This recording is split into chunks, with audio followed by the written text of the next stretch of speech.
I'm delighted to be here to share in this celebration of your graduation from one of the finest universities in the world.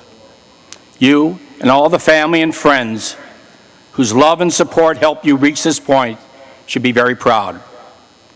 For those of you who still don't know me very well, I have been, for the last 19 years, been the CEO of the city of Chicago, one of the most culturally rich, economically diverse, globally recognized cities on earth. With that as a foundation, I will do my best. I'll try to impart some of what I've learned in pursuing my life's passion of public service that might help you continue on the journey of pursuing your passion. The world is changing rapidly and not always for the good. When I graduated from college just a few years ago, the future seemed limitless. Americans were excited about the days ahead. It seemed like nothing was beyond our reach. You are graduating from college today during an era of perceived limits. Instead of hearing about great challenges we must overcome, it seems you're constantly being told what you cannot do. You're told our country is fading. Our greatest days are behind us. We're losing our leadership and reputation around the world. You're told the rising cost of oil will cripple our future. We can't compete with emerging nations like China, India, and global warming has doomed our very existence. From all corners, you're told that you have to rein in your hopes and dreams, that the problems we face are beyond your control. Well, I'm here to tell you, don't believe it. You can always do something to make our world better.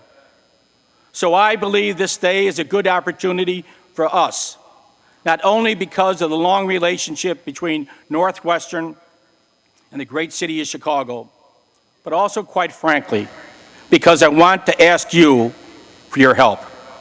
As a 105th graduating class from the stellar university, this is an exciting day for you. Let's face it, just getting into Northwestern is a marked distinction. The competition for college students has never been greater, which is a departure from the past. It was not so long ago that a high school diploma guaranteed a good job in America, a good chance for economic success in life. In today's global economy, however, an undergraduate degree is at the very least a requirement for many of the jobs that need to be filled if our country is to thrive in the years to come. Fortunately, for most of you, have the benefit of an excellent public or private education that helped prepare you for the rigors of Northwestern. But for so many young people in Chicago and across the nation, haven't had that option. They had to endure underfunded, underperforming public schools. And that's not fair to them. It's not good for you or our future. And that's why in 1995, at a time when no other mayor across this country, and I was told it would end my political career, I took on the greatest challenge as mayor. I assumed direct control and responsibility for the Chicago Public Schools in an effort to reform the system and give every student in Chicago an equal chance to reach their full potential, a chance to sit someday where you are sitting this evening. I firmly believe that a good quality education is the answer of all the social ills and poverty in the world. We've worked hard over the past several years to lift students' expectations, to help them see high school graduation not as an end, but as a first step towards a successful career in their chosen field. It is not a glamorous endeavor. 85% of our public school students come from low-income families that struggle every day with drugs, crime, and unfortunately, unemployment. You will not read about the strides in the public schools in US Weekly, or see it on CNN, or in a local daily newspaper for that matter, at least not regularly. But I believe we should measure our success, at least in part, by the lives we've touched and the horizons we've widened. In Chicago, we have some very, very compelling stories to tell. Stories that go beyond the rising test scores, attendance levels, and graduation rates. The stories that stand as a testament to what can happen when at least one caring person reaches out to someone in need. And here's an example. Jermaine Ferguson was born to a drug-addicted mother, and all of his siblings ended up on drugs or on the streets. He managed to graduate from Holden Elementary School, and then he floundered during his freshman year at North Lawndale College Prep High School. So his principal decided to personally mentor him for the next 3 years. Jermaine went on to complete high school, graduated to Tuskegee University with a degree in math.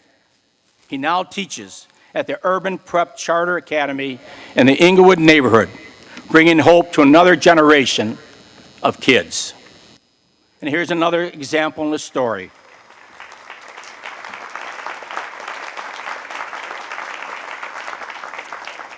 Jesus Ibarra came to Chicago from Mexico at the age of 13. His father was a farmer, fluent only in Spanish. Jesus enrolled in a bilingual program at Curie Metro High School with a goal of becoming an architect. His social studies teacher impressed on him the importance of service. So he became involved in beach and forest cleanups, volunteering at homeless shelters, and the Greater Chicago Food Depository. In his junior year, he was named to the National Honor Society. Yet he found time to volunteer at citizenship workshops, develop a website to help immigrant students connect with financial aid and scholarship programs. Last year, Jesus worked with professional architects on plans for the 2016 Olympic Village. This year, he graduated from high school. Will be studying architecture at Harold Washington College. He's working as an intern for the U.S. Hispanic Leadership Institute. These two lives were changed through the help and mentoring of people who went out of their way to lend sorely needed guidance in our public schools. I hope that as you continue down your path of success, you will remember the young people whose future hang in the balance. They are but one helping hand away from a successful life of their own. There are so many children who desperately need your help. I ask you to read to them, tutor them, mentor them. There's nothing more important that you will do in your life than helping a child in need. While their lives may be limited by their circumstances, fortunately, yours are not. The world needs your ideas, your energy, and your commitment. As mayor, I have never been afraid to pursue new ideas.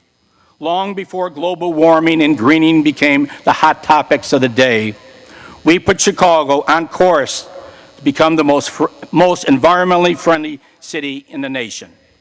More than a decade ago, we began planting more than 500,000 trees, installing more than 4 million square feet of green roofs on top of public and private buildings around the city, starting with City Hall. We're buying hybrid buses and other energy-efficient city vehicles, saving more than 10,000 gallons of gasoline a year. We are fortunate enough to be chosen to host the 2016 Olympic and Paralympic Games. We are committed to making them the greenest, and I say greenest, games in their history.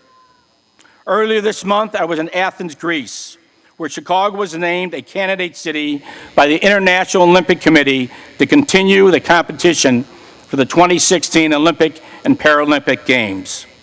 Only 4 cities remain: Chicago, Tokyo, Madrid, Rio de Janeiro, and the final decision we made in October of 2009. We decided to pursue the Olympic Games for a simple reason. They have the vast potential to help us improve the quality of life of every Chicagoan.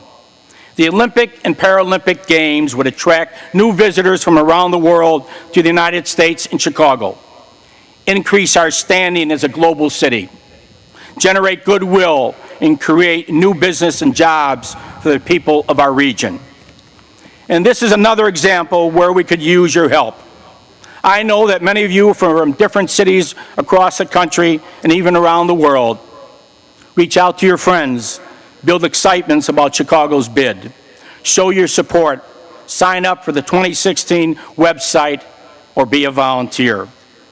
Hosting the Olympic Games is an opportunity for the United States, through the vehicle of the Olympic movement, to restore our image in the world as a place where people from different backgrounds and ethnic origins can live together and pursue their dreams.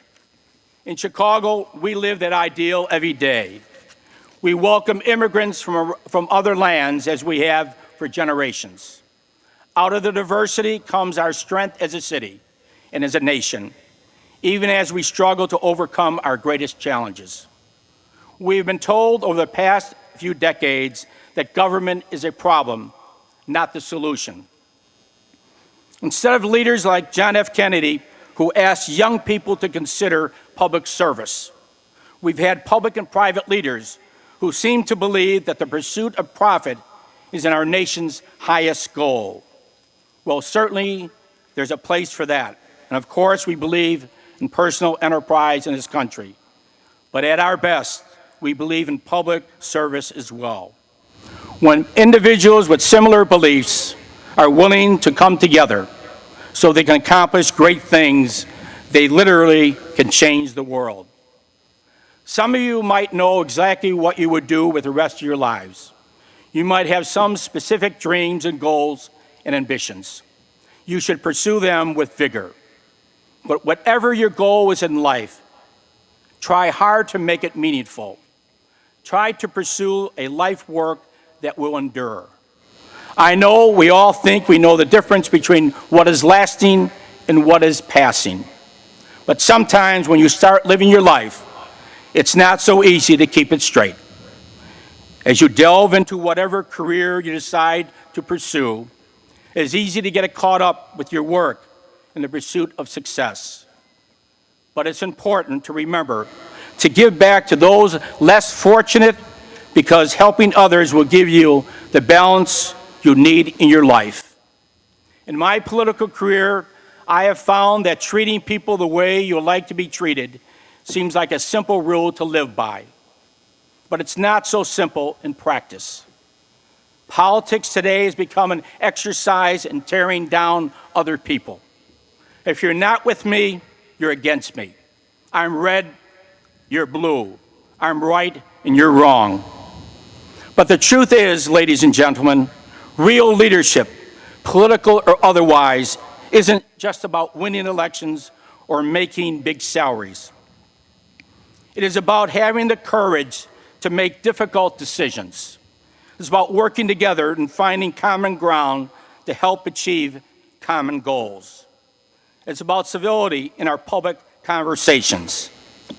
I deeply believe that the people of our city, our state, and our nation expect their leaders to work together.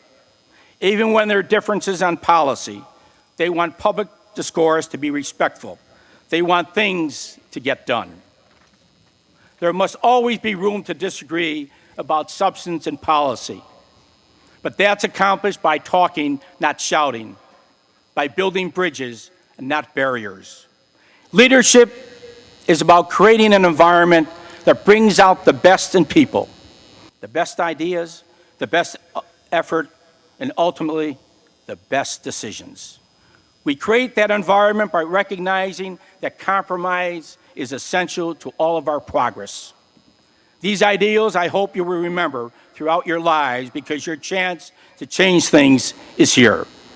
I know it's easy to become cynical in the face of difficult and tough challenges, inherent limits on anyone's individual ability to change the world. It's only by maintaining our commitment to contribute and make things better that we can bring needed change. As you graduate today, your futures are unlimited. Your parents, professors have given you the tools and knowledge not only to succeed as an individual, but to change the world, one act of kindness at a time. So make no little plans. Hold on to your ideas and principles. Pursue them with the steadfast notion that one determined person can power change that lifts a generation, and yes, even a nation. Don't let the cynics and skeptics discourage you. You can make a difference. In fact, we're counting on you. Thank you, congratulations, good luck. It's my honor to be your speaker.